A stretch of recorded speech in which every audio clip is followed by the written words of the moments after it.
Assalamualaikum warahmatullahi wabarakatuh.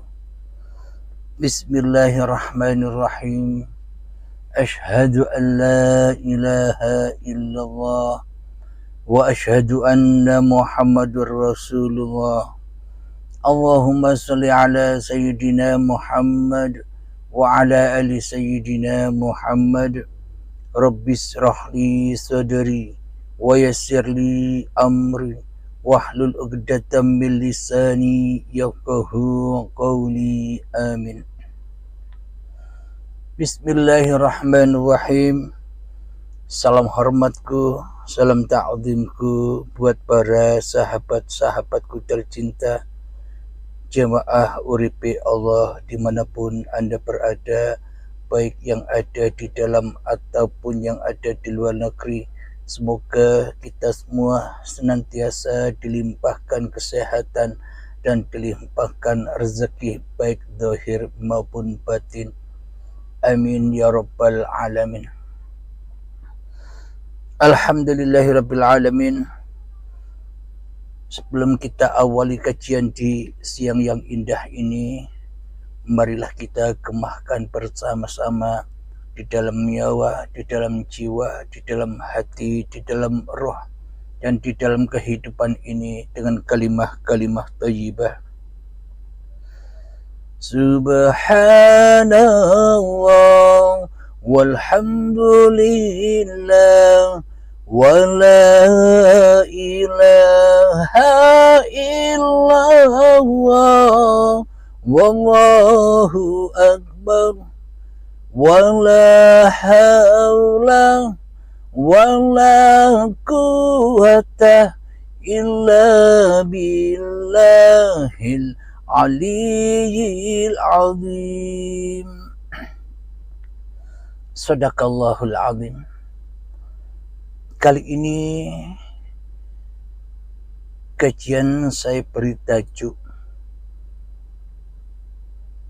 manusia tak punya dosa, atau sesungguhnya manusia tak pernah terkena dosa, sama seperti para nabi dan para rasul maksum, yakni dijaga oleh Allah. Jadi sesungguhnya tak satu pun manusia yang bisa mengerjakan dosa, tak satu pun manusia bisa terkena dosa bila manusianya sadar bahwa sebenarnya diri manusianya itu tak wujud. Bila manusianya sadar bila diri manusianya tak hidup. Bila manusianya sadar bila diri manusianya tak berkuasa apapun di dalam kehidupan ini, maka maksumlah, maka dijagalah ia dari segala dosa.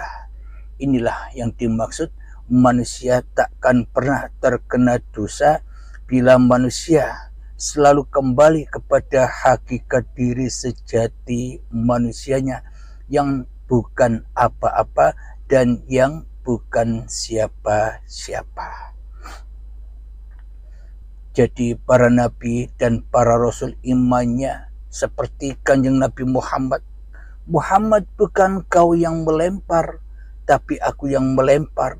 Berarti Nabi Muhammadnya sudah tak ada lagi di hatinya. Nabi Muhammadnya sudah tak wujud lagi di hatinya. Nabi Muhammadnya sudah tak hidup lagi di hatinya. Nabi Muhammadnya sudah tak berkuasa lagi di hatinya. Itulah yang disebut terjaga dari segala dosa. Jadi maksum, dijaga. Akan tetapi bagi manusia yang merasa wujud diri manusianya di hatinya, manusia yang merasa hidup diri manusianya di hatinya, manusia yang merasa berkuasa diri manusianya di hatinya, sedangkan Allah gaib, sedangkan Allah tiada, sedangkan Allah tak bisa apa-apa, Inilah yang dimaksud lembah-lembahnya dosa. Besar-besarnya dosa, takkan pernah diampuni dosa manusia kecuali manusianya bertaubat dari menjadi Tuhan, bertaubat kembali kepada yang menciptakan. Bila manusianya sudah kembali kepada yang menciptakan, maka hancur leburlah segala dosa. Secara logikanya begini, bila manusia menyadari hakikat diri manusianya yang tak bisa apa-apa, bila manusianya menyadari bahwa diri manusianya tak bisa berapa-apa, maka seluruh pergerakannya, maka seluruh aktivitasnya selalu berimamkan, selalu bermakmum kepada uripe Allah. Jadi otomatis seluruh apa yang dilakukan sejak bangun tidur sampai tidur lagi, semuanya serba lillahi ta'ala. Hanya Allah lah yang berkuasa atas dirinya. Sesuai dengan ayat Bismillahirrahmanirrahim. Wallahu khalaqakum wa ma ta'malun. Sesungguhnya Allah lah pencipta manusia, dan Allah pula yang berkuasa atas apapun yang dikerjakannya. Inilah ayat yang mengabadikan bahwa sesungguhnya manusia tak pernah terkena dosa bila manusianya bertuhankan kepada Tuhannya yang menciptakannya. Manusia takkan pernah terkena dosa bila manusianya tak jadi Tuhan lagi di dalam hatinya.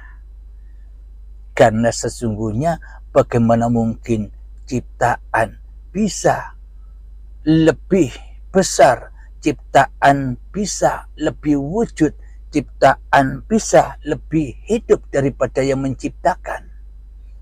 Bila kita menyadari itu, maka terlepaslah kita dari segala dosa-dosa yang besar itu. Inilah yang dimaksud makna dari kesucian.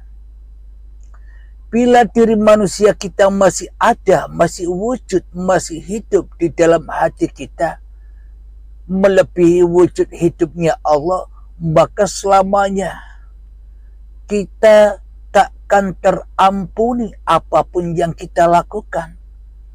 Meskipun istighfar kita gelontor 1 miliar per hari, tiap hari 1 miliar baca istighfar, semuanya takkan pernah bisa mensucikan hati.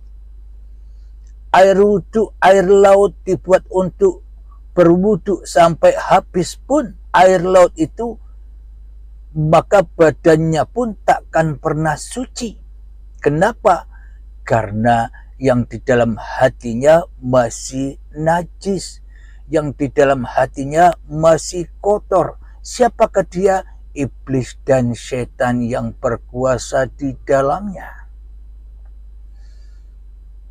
Jadi bila manusia sudah menyadari hakikat diri sejati manusianya, maka terbebaslah manusia dari segala dosa-dosa yang tak pernah dilakukannya.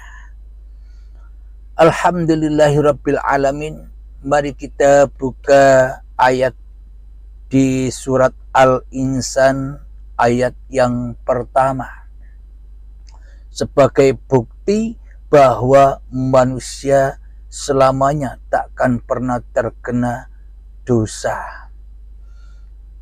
A'udzu billahi minasyaitonir rajim. Bismillahirrahmanirrahim. Hal ata 'alal insani hinum minad dahri lam yakun syai'an madhkura. Yang artinya, Bukankah pernah datang kepada manusia waktu dari masa yang ketika itu belum merupakan sesuatu yang dapat disebut? Nah, inilah hakikat diri sejati manusia kita yang sebenarnya bukan apa-apa, yang sebenarnya bukan siapa-siapa, yang sebenarnya tidak seperti apa-apa, dan yang sebenarnya tidak seperti siapa-siapa. Jadi laisa kamitslihi syai'un itu siapa sebenarnya? Tergantung. Bila laisa kamitslihi syai'un kita nisbatkan kepada Allah, berarti yang jadi Tuhan manusianya. Akan tetapi bila laisa kamitslihi syai'un itu kita nisbatkan, kita pulangkan kepada hakikat diri sejati manusia kita yang sudah terbukti di dalam surat Al-Insan ayat pertama, maka laisa kamitslihi syai'un itu adalah manusianya yang tak bisa disebut. Kenapa? Karena yang bisa menyebut apa-apa. Kenapa? Karena yang bisa menyebut siapa-siapa hanyalah Sang Hidup, adalah uripe Allah. Bila tak ada uripe Allah, apakah aku tahu bahwa wujud ini wujudku? Bila tak ada uripe Allah, apakah aku tahu bahwa hidup ini hidupnya Allah? Bila tak ada Allah, apakah aku tahu bahwa segala sesuatu ini ciptaan Allah? Inilah sebagai bukti bahwa bila tanpa Allah, tanpa uripe Allah, maka siapa-siapa, maka apa-apa takkan pernah terwujud, takkan pernah ada. Jadi inilah dalilnya bahwa seluruh manusia tidak pernah berbuat dosa. Seluruh manusia takkan pernah terkena dosa, dengan syarat manusianya memahami, dengan syarat manusianya mau kembali mutu qoblal maut, kembali kepada hakikat diri sejati manusianya yang tak ada, sejati diri manusianya yang tak hidup, sejati diri manusianya yang bukan apa-apa dan yang bukan siapa-siapa. Itu syaratnya, yakni lewat pintu baiat, lewat pintu bimbingan untuk menghempaskan, menghancurkan segala dosa-dosa itu. Akan tetapi bila di dalam hati kita yang merasa lebih wujud sedangkan Allah tak ada, maka karena kita memakai bajunya Tuhan, maka itu sama halnya kita memakai baju anar, baju api neraka, baju yang membara. Jadi tergantung manusianya. Sama halnya Allah itu maha nyata dan Allah maha gaib. Tergantung golongan siapa kita diletakkan. Bila kita diletakkan bahwa yang wujud di dalam hatiku hanyalah diriku, hanyalah kemakhlukanku, hanyalah kemanusiaanku yang bisa apa-apa dan yang bisa bersiapa-siapa, maka Allahnya gaib. Tergantung kita digolongkan dengan ahli nar ataukah ahli jannah. Akan tetapi bagi golongan siapa Allah nyata itu? Allah nyata wujud zatnya bila manusianya sudah tak merasa nyata lagi, bila manusianya tak merasa wujud dan hidup lagi di hatinya kecuali Allah. Jadi juga ada di dalam ayat diabadikan di dalam Al-Quran, wa nahnu aqrabu ilaihi min hablil warid, dan kami lebih dekat kepadamu daripada urat nadimu. Jadi Allah, jadi uripe Allah itu lebih dekat daripada dekatnya kita sendiri terhadap kita sendiri. Jadi Allah lebih dekat dari itu. Apa maknanya? Bila kita belum mutu qoblal maut, bila kita belum kembali, belum mati, belum memutus urat nadi dan urat leher ini, maka selamanya kita takkan pernah bertemu dengan yang lebih dekat. Karena kita selama ini tersekat, terbelenggu, terhijab, tertutup, kufur dari yang lebih dekat itu. Kenapa? Karena kita silau dengan gemerlapnya diri kita sendiri. Karena kita silau dengan cahaya uripe manungsone dewe-dewe. Sehingga kita silau, sehingga kita tak mampu, tak bisa ketemu dengan siapa yang lebih dekat itu. Karena di dalam hati kita selama ini, diri kita lah yang kita akui lebih dekat daripada diri kita sendiri. Mana mungkin Allah lebih dekat daripada kita? Wong Allah kita tiadakan, wong Allah kita goibkan, wong Allah kita matikan selama ini di hati kita. Maka wa nahnu aqrabu ilaihi min hablil warid. Ketika kita ingin menghancurkan segala dosa-dosa kita, ketika kita ingin kedamaian dan keselamatan, maka putuslah urat nadimu, maka putuslah urat lehermu, maka matikanlah dirimu. Itulah, bila kita sudah sampai di situ, berarti hancur leburlah segala dosa, hancur leburlah apa-apa yang ada di hati kita, hancur leburlah seluruh alam semesta ini, hancur leburlah segala cita-cita yang ada di hati ini. Itulah bukti bahwa sesungguhnya manusia tak pernah punya dosa. Manusia punya dosa karena dosa manusianya sendiri. Karena manusianya berdosa. Kenapa? Karena manusianya jadi penguasa sendiri-sendiri di dalam hatinya. Yang tak rela, yang tak ridho dikuasai, yang tak rela dan yang tak ridho dituhani oleh Tuhan yang telah menciptakannya. Jadi bila kita ingin tak punya dosa, terhapus semua dosa-dosa, maka datanglah kepada Tuhanmu yang telah menciptakanmu. Nah, dari keterangan-keterangan ini kita bisa mengambil kesimpulan, berarti orang-orang yang sudah meninggal itu, saudara-saudara kita yang sudah meninggal itu, berarti ibu bapak kita yang sudah meninggal itu sudah tak ada dosa lagi, sudah tak ada siksa lagi. Pasti timbul pertanyaan begitu.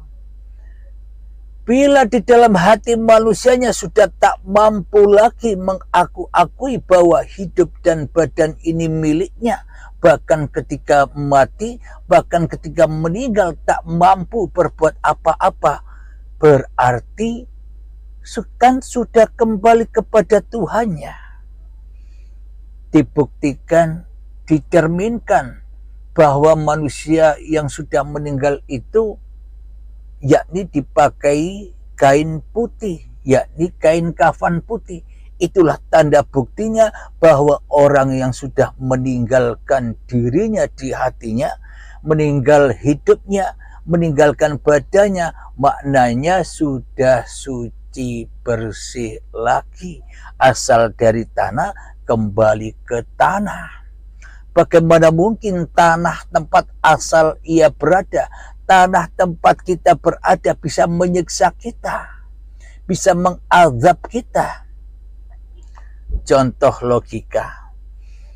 Dulu ketika kita belum ada, dulu ketika kita saat diproses dari tanah sampai diperjalankan ke tumbuh-tumbuhan, sampai diperjalankan kepada buah-buahan, sayuran, dan padi, sampai diperjalankan dimakan kedua orang tua kita, sampai menjadi sel sperma dan sel telur, sampai menjadi gumpalan darah, sampai menjadi gumpalan daging, sampai menjadi janin hingga menjadi bayi yang suci.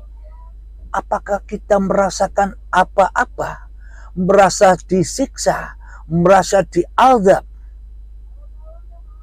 Jadi siksa dan azab itu adanya ketika manusianya masih menjadi Tuhan, ketika manusianya masih merasa dirinya yang paling ada. Itulah tempat siksa, ya di dunia inilah tempat siksa itu. Bila manusia itu sudah kembali kepada Allah, sudah tak ada siksa lagi, maka apa buktinya?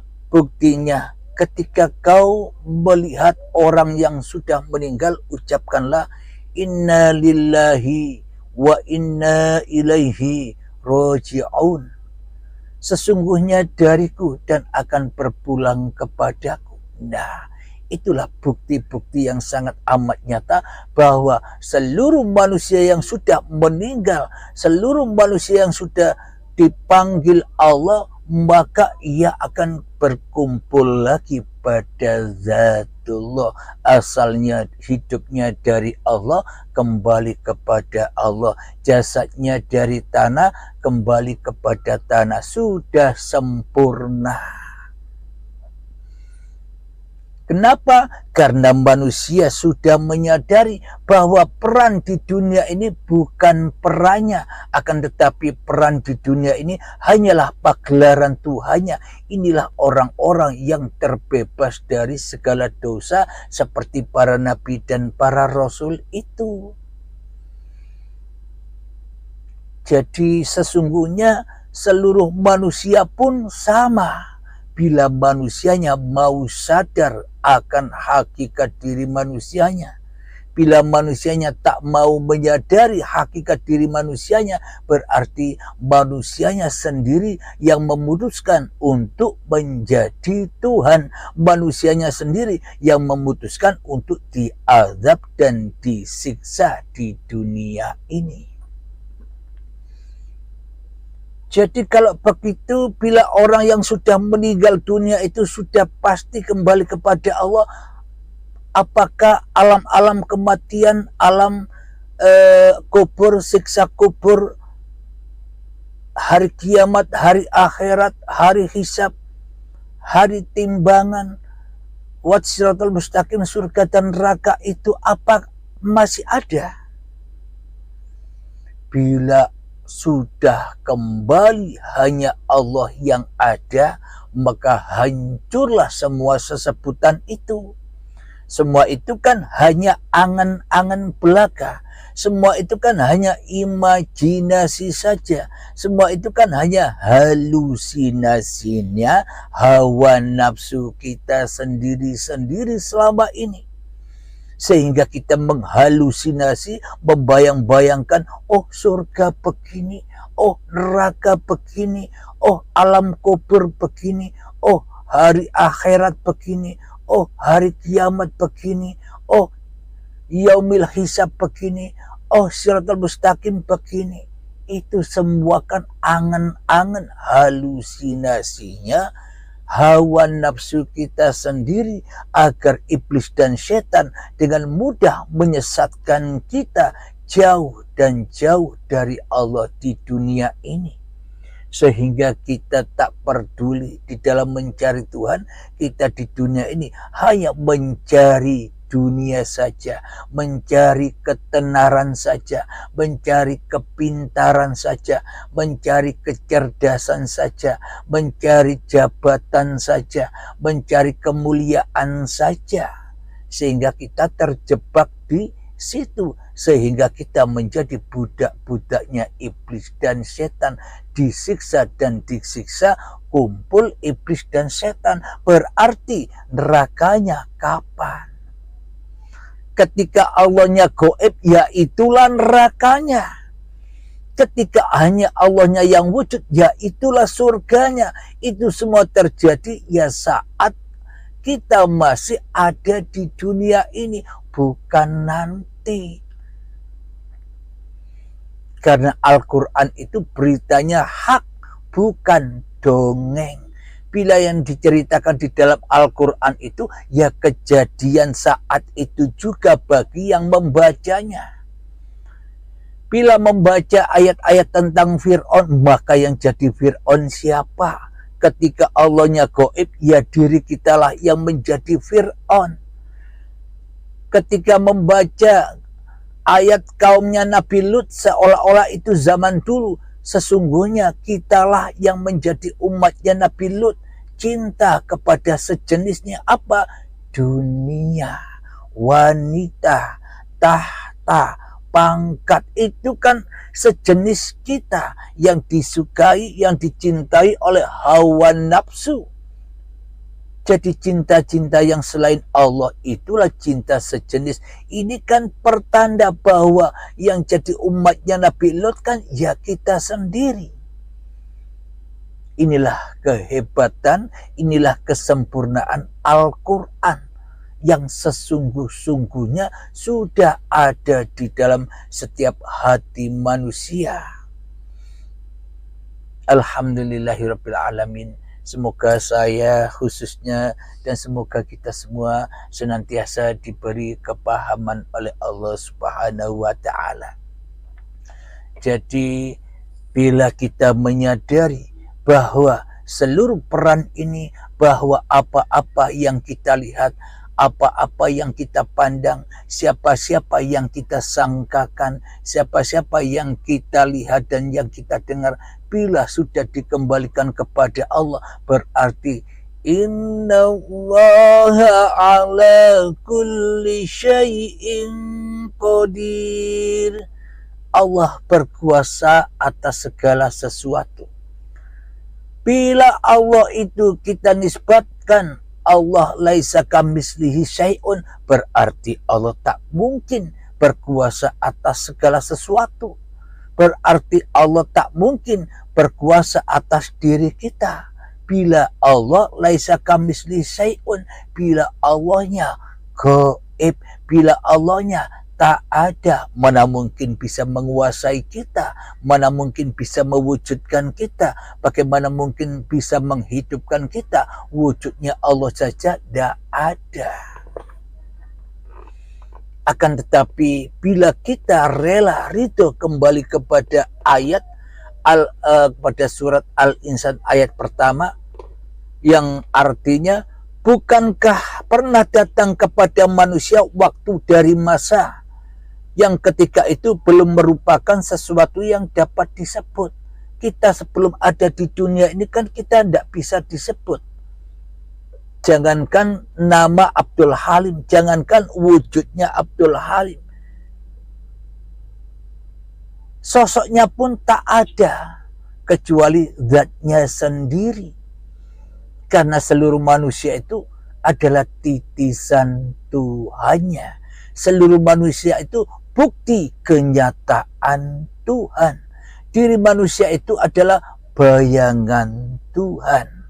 Tergantung masing-masing hati manusianya. Masih ketika kita masih melihat bayangan, ya tersesatlah kita. Akan tetapi bila kita sudah menyaksikan siapa bayangan diri kita ini, yakni uripe Allah, maka hancur leburlah segala dosa dan hancur leburlah segala ketakutan, hancur leburlah segala kesedihan-kesedihan yang ada di dalam hati kita, hancur leburlah masalah-masalah yang mendera di hati kita. Semoga saya khususnya dan semoga kita semua dapat mendapatkan hidayah dari Allah untuk memahami paparan-paparan ini. Amin ya rabbal alamin. Sebelum kita akhiri, marilah kita kembangkan sholawat dari mintaful bala. Allahumma salli ala sayyidina Muhammad wa asghili zalimin bi zalimin. Allahumma sholli ala sayyidina Muhammad wa asghiri zalimin bi zalimin wa akhrijna min bainihim salimin wa ala alihi wa sahbihi ajma'in. Bismillahirrahmanirrahim. Allahumma ya qadiyal hajat, Allahumma ya mujibad da'awat, Allahumma ya rafi'ad darajat, Allahumma ya muhillal muskilat, Allahumma ya syafiyal amrad, Allahumma ya kafiyal muhimmat, Allahumma ya dafi'al baliyat. Rabbana atina fid dunya hasanah wa fil akhirati hasanah wa qina adzabannar. Akhir kalam, assalamualaikum warahmatullahi wabarakatuh.